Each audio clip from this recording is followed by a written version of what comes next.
humble serviteur John Tambwe Oyoboyebi. Lelo Toyambeli Bino Bongo, maman Malela Londi Esther, maman son jour. Encore une fois, nous remercions Bino Internet, nous sommes Biso, boss Patrick Momo, merci. Lelo, c'est l'un des boussinga qui Toyambeli Bino maman son jour pour nous recevoir par rapport à l'événement où ils ont préparé Bongo. Cette fois-ci, c'est moi le vainqueur au nom de Jésus-Christ. Il y a bon thème. Il y a clôture à 100 jours. Il y a le 13 décembre. Il y a même année au stade Tata Raphaël de 9h à 17h. Sans plus tarder, maman Azawa présente. Shalom maman. Shalom Yaya.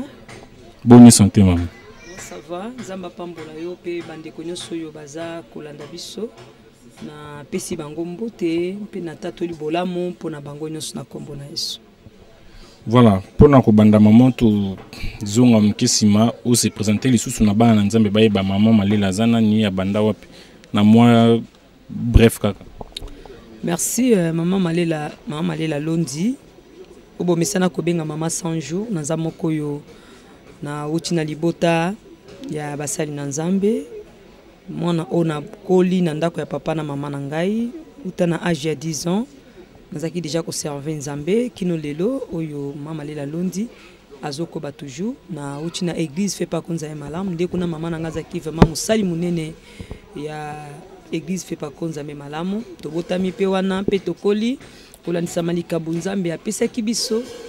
tango ngonge koki nzambe wana akokisi bilaka na ye mpo ete kosalela pe biso yango no monike mama Malela Londi lelo azape moko motambusi munene ya musala ya nzambe na sima ya ko consacrer biso na baboti ya molimo pe ko libérer biso lelo pe biso pe toza ko sala musala munene. Je crois que belé boyebi ngai zala na mikili ya poto partout awa na Kinshasa bipa nyonso bato bayebi lelo yo mama za moko yo nzamba atelemi simpe aponi na nzela na ngai mabota bazo kangolama bato bazo bika solution zo na vie ya bato pe ebele koleka baza ko bongola mitema pour ko abandonner misala molili selon message to pesa ya repentance pe to tinda ka bato bakangama na Yesu po vie ezaka kati na Yesu Bible lobi sans Jésus toza ba kufi melongo na Yesu Kristo ndesika kuna bomo ezali. Donc c'est ça. Voilà. J'espère maman a pesi présentation na boyoki mais maman lelo oyo na Kinshasa oyo na ndimite ke même bande ko bato na ba contredire ngat ezomona na alay nu ndenge ba miracle za ko salema bato bazo kangola mabaka katani ko tambola. Donc bato baza ba problème bazo ba solution nini o pe ko senga na bana na nzambe oyo baza libanda ya mboka tom suki bazaka na ba doute tom susu bazaka na moyen ko komate to baza na ba problème pour na bazo solution et pas ya nzambe na yo. Merci na koyebisa bande ko nyonso baza libanda ya mboka ke ba mi pese pa ina nzambe baza na doute te et pas ina nzambe ba chaka doute te parce que vie na biso tozo dépendre na nzambe vie na biso ezaka nzambe. Je crois que moko chukolo bango ke lelo na ville ya Kinshasa mokili mobimba batu nyonso baza kondima ke nzambe azali azo sala à travers mama Malela komona ke nzambe wana tozo te ya nzamba Biblia nzambe ya liloba o tolobi Yesu Kristo ya kofela biso ne kolusu yango wana ndeko tango zo ndimela nzambe kozana na tembete po soko che tembe pa nzambe okozala obiko wapi soki nzambe akoti likambo na ote ndenge pe na yemba nzembo moko na sala premier album na nga na 2007 na yemba kota likambo na ngai nazali kotalisa bana nzambe ke nzela ezaka nzela nzambe lobiko ezaka Yesu Kristo ya ona koloba bino nyonso boza kolanda ngai bondimela Yesu et puis bondima ke nzamba za na bato ya zo salela et puis ne bozo landanga boso oza na foi na yo okomona ozwi pe miracle na place ozali parce que biso to te akasango malamu ya bomoi pe na sima ya kote ya Jésus et ya na miracle salimaka pour bato nyonso balanda Yesu Kristo babika ngolu na nzambe soko tali même histoire ya Bartimée na Marc 10:46 Bible lobi tango ayoki Yesu koleka atuni bayebisi ke ezali Mesia Bartimée abelela ki Yesu aganga ki mwana Daudi yokelanga ma pe Yesu wana yokaki Bartimée ata kubitumba ezalaki mikakatano ma yokaki et tango Yesu ayokaki e atelemaki mpe abengaki Bartimée atunaki na saelo nini Bartimée alobaki na mona Yesu alobaki mona na yo c'est que na tango tozali ya sutango abatu kolala te yepi tango mutu ko sepela te na vie ya bokangami ozotala ngai oana makambo ebele même na mboka mopaya ozali ba complication tondi na vie na yo mokanda ezate mosala ezate oza wana ozino mosala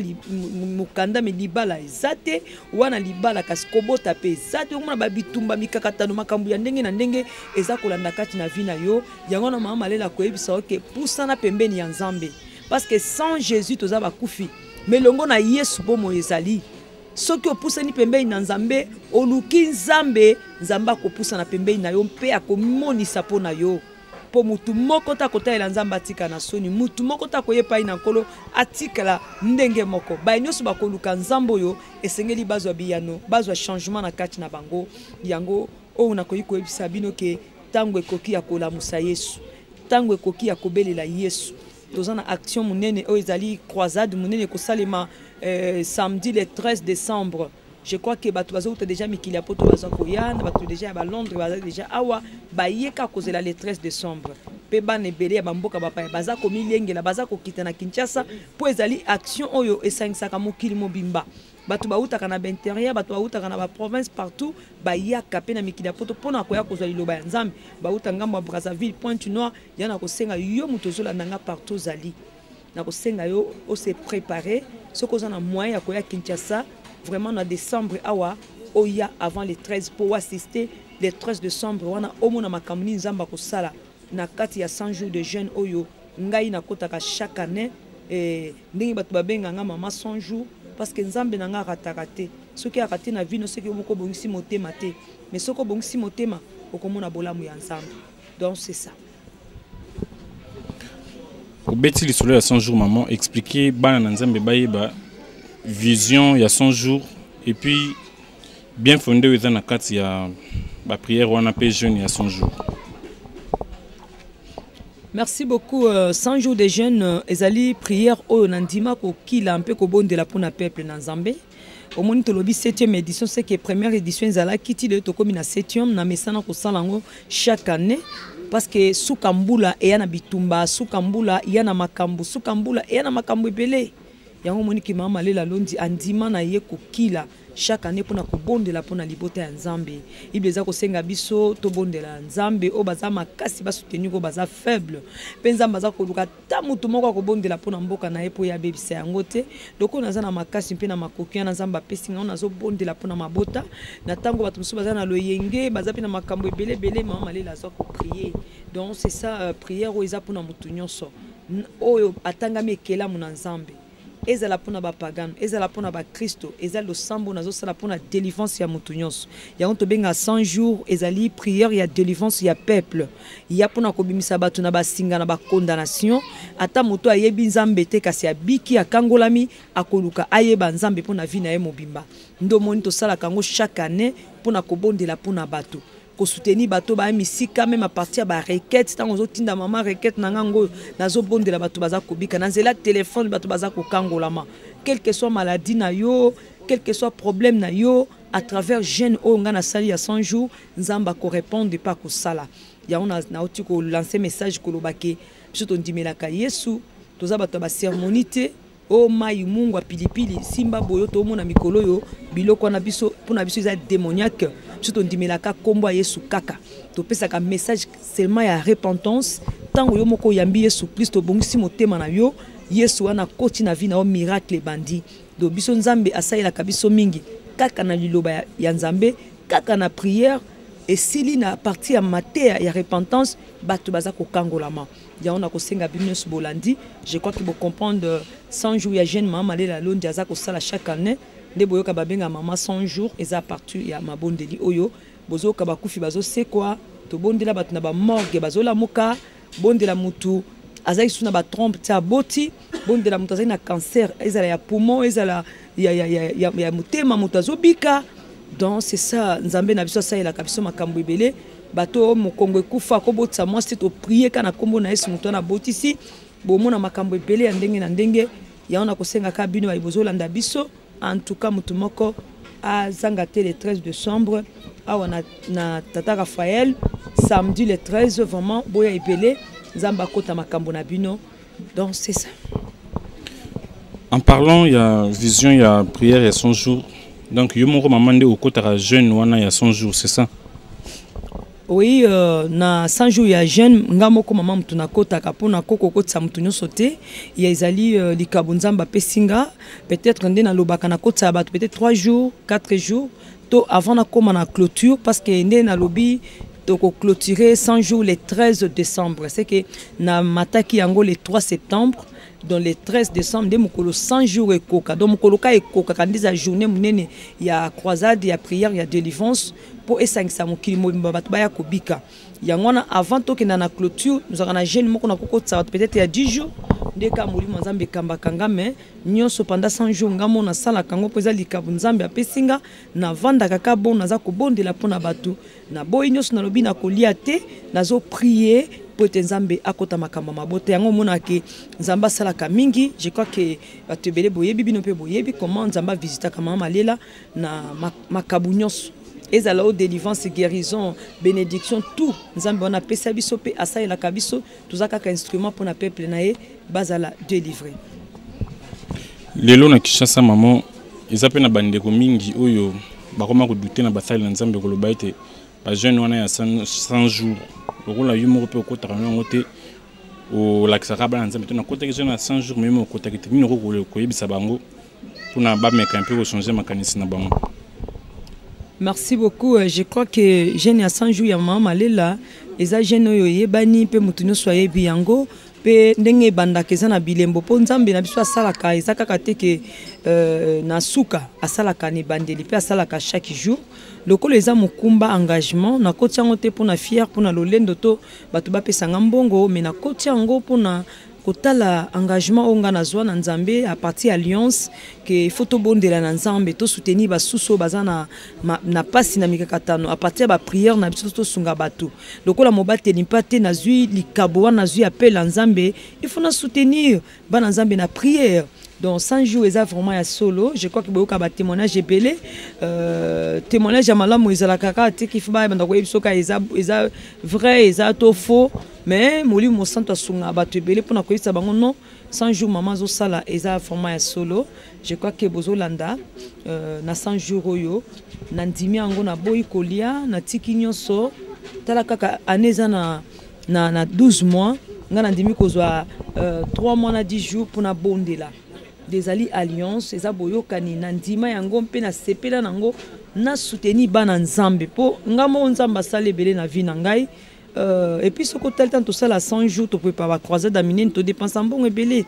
tout ce comme on a ce que eza lokuta pourquoi au dépenser malamu tika lokola pesa jeune ya bana nzambe to yaka koloba na télévision toujours l'exemple partout batno so baye baki oui yana mutu moko azobondela pona biso pona sina mona mutu ayoki ka mama koti 100 jours mutu abiki na ye même alinga kata motema donc espoir de elike wana kaka bayebi ke nzamba utilisaka musali na ye na ba 100 jours na ye solution ezalaka tout et c'est ça des alliés vraiment ya solo na kili pona bana nzambe mutu acha tembete batukutu ba sepela bakumisa nzambe ke quand même mutu moko azana mboka abondela pona biso po ekozala malamu mingi po oyo azuli kabu fasa elango pona basusu tant nzamba abengi biso pona intérêt ka ya peuple na ye yango na mutu maza na doute te po ebandi pe lelo te oyo eza 7e édition hein donc ebele bayebi soki pe oza mona kino koyeba ki oui non ba 100 jours mama etika bilembo donc c'est ça tozomona ba miracle ko salima ndenge to tayi koloba bana nzambe kobika ba miracle ya ndenge nyonso ndenge to yebi ndenge pe to yoko kala masolo zana ba église msusu futi saka ba délivrance to ba service na bango et pas maman malele za la bongo te l'église msusu basala ndeni ba futi saka ba service to consultation prophétique et la payante et pas maman malele za la bongo te biso toza côté ya liloba nzambe ya solo tozwa ya ofele na Yesu akomisa biso basali na ye ndenge apona biso utana mabuma baboti ngolo apesi biso eza poto kabolango na batu ya na utikolo bakala te ketana sa age na 100 jours au moins toko préparango toko dépenser ba mbongo pour mutu et permettre mutu so yoka sango oyo yango na zomona biso aba futsaka ni infoni diffronté olingo kutana mama malela londi eza nango ya ofele. Je crois que na yamba bato ebele na ba journée prophétique au monde to bandi banda ton tipo quoi oko kozonga même ndako 23h ozo koyamba ka bana nzambe ozo yamba bafutaka ni infronté et puis biso yo awa nzamba sala kama kasi donc eza place moko ya masekité mais to futsaka ta lomeya te to zape na condition mon côté à part moto aye abongola motema ayamba Jésus-Christ mukolo na yambaka ya mukolo moko yo batu bayaka avant parce que batu bayaka ebele soit comme à 5 heures soit comme à 6 heures de comment avant comme ça combo pour na ordre car to yamba batu nyoso bazala malam en tout cas biso condition a wezate délivrance eza ngolu ya nzambe eza makabo nzamba pesi okufutisa ngona mbongo ndeni okuteka ngondeni parce que eza prière ozobondela pona mutu po mutu wana akangolama de ekoza na prité place basala bongo eza biloko moko démoniaque eza makamba bandoki o somba mafuta somba mai somba soki banini biloko ebele bele basenga batu bataba bamaki yana eza biloko mo eza démoniaque to bana nzambe banzela bongo fatika pour les banganga babimi ebele bakomi kokatela batumité basoso o délivrance kotongola batu kato bato basuki pesa mbongo pesa bilamba boye yaka na makila bosala makambo ekomi ebele do bana nzambe so bamoni bongo wale anzela délivrance te yaka na église yoka mate ya sala nini kir dam na yo sala repentance à partir ya prière kaka au nom de Jésus-Christ batu baza ko kangola mandi biso to bondela awa yaka na kombo na Yesu omona milieu mabe bimi kat na batu bakangolami batu baza libéré. Lelo bazo accusé mingi bino basali na nzambe oya Kishasa ete boza ba occultiste ni noko lobana bana na nzambe baza na ignorance pour baye ba ete ya solo boza vraiment basali na nzambe. Merci ndina otiko loba awa maman Malela Londi azali musali na nzambe oyo asimbi liloba ya nzambe oyo eza ya vérité. Soko la ncho tolobaka maïté mafuta te singate kaka liloba donc to vandelaka na parole je crois que bo assister quand même na kilt bo mundi biso to teika liloba ya nzambe pe to bondeli to tei maté à repentance je crois que bozalaki to sali prière c'est fini mutu nyo soit leli meki ko poussa makanise pa ina nkolo talisi batuke mokolo suke kozala nyo so mokile koleka mais batu baye baki ya mabezali ya malamu ezali parce que Yesu yemo kwa lobaki bakoya ebele bakoya ebele na kombo na ngaka si bakozala yanga te bokoya bango na misala na bango oyo ekolakisa basala nzambe ya mabe ezaka misala na bango oyo ekolakisa ya malamu yaka misala na bango mais batu bana misu bamona bana matoi bayoka biso tolobi biso to travailler ka liloba ya nzambe tote ya batu mate ya repentance total sa batu bakangama na nzambe et pas na biso tozata na cérémonie moko te to futsaka batu mbongo te pour na délivrance to futsaka mutu eloko moko eza na prix moko awa parce que tous à Jésus-Christ tous yeux ofélé likabo tous pesaka ofélé tout ça la kata cérémonie mon côté que bozo oyaka na maki mafuta mai mungo mabele ocha eloko bona mutu ambetu biso biloko anezalate tous aka na liloba ya nzambe prière na biso ka to bondelaka mabondeli ba révélation en 100 jours nzamba pesa ba livre de prière tous aka na mabondeli na biso c'est fini en tout cas oyo ke ya mabe ezana ngolika maokamwa te mabe ezali ya malamba yeba kezali mais bango moko batala ba juger na kati mateya na misala et ko permettre bato bazolanda biso baye bakenzelo eza ya malamu o eza ya mabe do bana nzambe basala ke ba poto moni mambo ekomebele ngasi na moni mutazo kota libulu moto ezopela o prophète azokene ko délivrer bato mais bato bana miso bazomona te bamso bazokata bato banzolo ko bamso biso bato ba mabanga na nzoto biloko eza démoniaque donc bato baye bake prière à délivrance ezaka muto abongisi motema na ye ba bondeli ponoka na kombo ya Yesu c'est fini nzamba koti likambo na yo ndenge biso tozo sambela a on a Jésus réponse et puis nzambe na biso zo sala donc aratakate kaka na liloba kaka nzamba pambola ba en bref toi en conclusion ba na nzambe ba ko retenir nini par rapport à vision il y a 100 jours. Merci beaucoup. Obana Zaimba Koko Simba Lelo, Nembo Yambi Maman Malela Londi, na otayi déjà kolobake, eza tango ya kolamuka. Tango ya kolamuka, koluka Yesu Kristo. Debso tolobaka tozana prier, mon tolobaka lamusa Yesu na yo. Il faut que lamusa Jésus le kwa ba disciple na kati ya masuwa tango mbonge ba lamusi Yesu. Yesu lamuki akoti makambo na bango, c'est que bino pe bana nzambe nesu bozolanda. Il faut mutu nesu alamuka. Yesu la bibo veiller, bo prier, pour être diable attenter binote. Le sambo ezali clé yango ndezali vie pour na bana nzambe soko za musala nzambe osambela kate en tout cas bomo ekozala te wa mo Kristo ozana ta prière te yeba ke kotika la kolonga jamais Satan akomoni la vie na yo et puis na kosenga yo mutono yamba Yesu te obongola motema oyamba Jésus Christ na bino bato boza décourager mususu na makamsu bo mona na mokili na koyebisa bino ke boluka nzela ya solo ya nzambe ezali bolanda poso ko lobio kokende su église te parce que mona mabe c'est que mokolo suko okota peli felo po fo sambela et puis on a koloba pona 100 jours eza prière maman dimi ko kila ko bondela pona ko soutenir ba na Nzambe parce qu'à travers ba jeune otoza ko sala Yesu yemo kaloba ki na nzela ko kila ko bonde to ko sala makambo minene ko leka kutu ya sala ki ko permettre biso na makoki su ya nguya makasi pona ko benga na milieu mabe à partir ba ngolu ya délivrance otozui yango moni ke sacrifice onazo sala ya jeune ya 100 jours ezaka pona intérêt ya peuple à partir ya alliance otosali na Nzambe ya lola yango na koyebisaka bana Nzambe ke ba ratete parce que journée oyo ya le 13 décembre samedi ya mukolo clôture ya 100 jours ya jeune ya mukolo Nzambe atali musali nanga sali 100 jours azokabola bénédiction na mutu nyonso aza pe komema délivrance pe komema réponse solution na bomo ya bato yana sengi muto botaka te yaka obalaka te yaka ndeko nango za na maladie ya cancer sida yo muto tungisama na mbasu babakilo mbasu PC microbe moko bosila kate babakilo maladie to mona mikolo bakomo bato maladie ndenge na ndenge ya quand même ozana mwana balese kindoki tokobonde na kombo na Yesu mokolo na tata Raphaël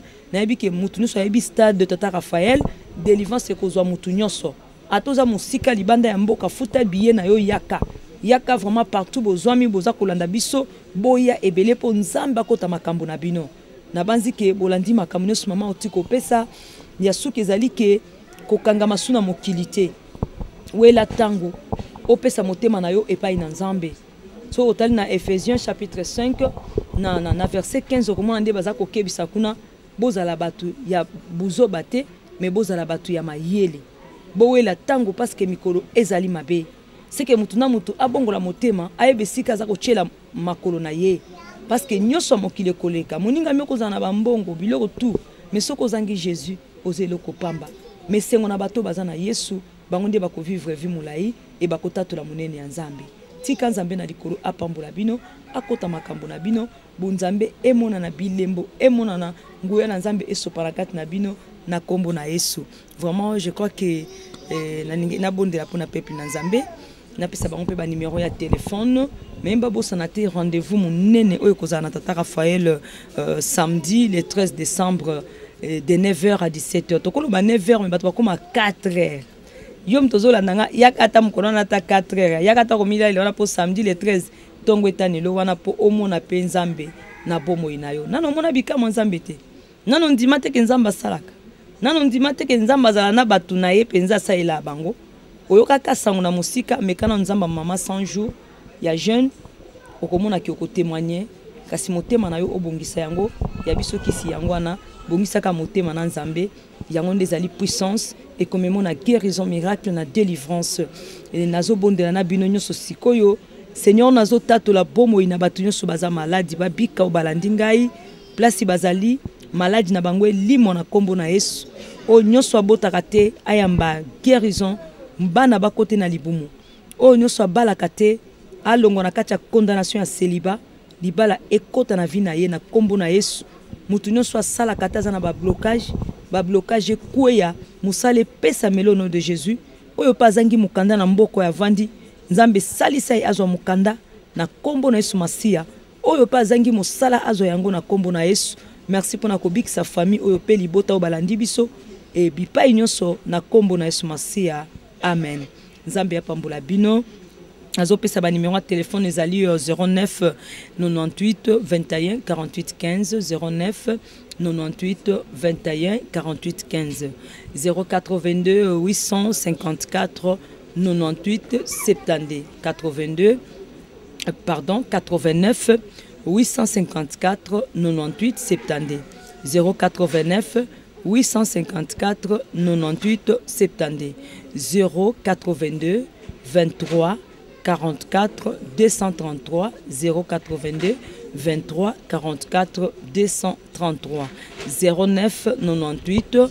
21 48 15 09 98 21 48 15 Église Nabiso Ezwami na commune Bandalungwa quartier Adoula avenue Balari à 4 commune Bandalungwa quartier Adoula avenue Balari à 4 donc référence Are Inga yango na pamboli bino nyonso ce que ningomo na mama lela eteto uchi musiko ye chaque mardi na yambaka na Balari à 4 chaque mercredi culte à délivrance chaque vendredi culte enseignement et chaque dimanche culte munene et adoration louange vraiment boye malam na Balaria 4 na Bandala Doula boye malam na Kinshasa pe tobo sanate na clôture munene ya action munene ya croisade oye bengisi mutu nyonso toza mokonzi songolo cadre songolo en tout cas mwana nzambe to sambela na église nini eponi nango église te eponi nango mboka te eponi ekolo te eza prière ya délivrance ya peuple ya bikela nzambe nyonso en tout cas kozwa na kilo te ko nga na sambela quelque part nga na za mundimi ya bon non likambo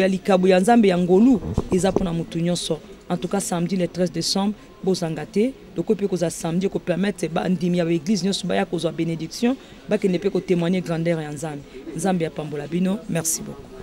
Voilà, merci beaucoup maman. J'espère que comme na suka ya entretien na biso na maman 100 jours. Merci na bande ko nyonso bolandi biso, merci na bino so ba internet bozuli ba ko landa biso bolandi biso na France na Belgique na Suède. Na robosa na te ko remercier boss na ngai mutazo salanga ba bien pona za ndenge bozumo na boye. Patrick Momo Digital, merci na yo. Merci na ndeko Prince Monzali na top. Ouais, na sepeli vraiment action salaki. Merci na ndeko Didier Nzongo, bande ko nyonso Château Rouge, merci na bino bosenga ki maman 100 jours yeyo. Numéro contact yanga moko mosali na bino ezali 089 68 58 594. Bobenga ndeto kokuta na peto sala bino mosala kitoko. Merci kolwa za na bino.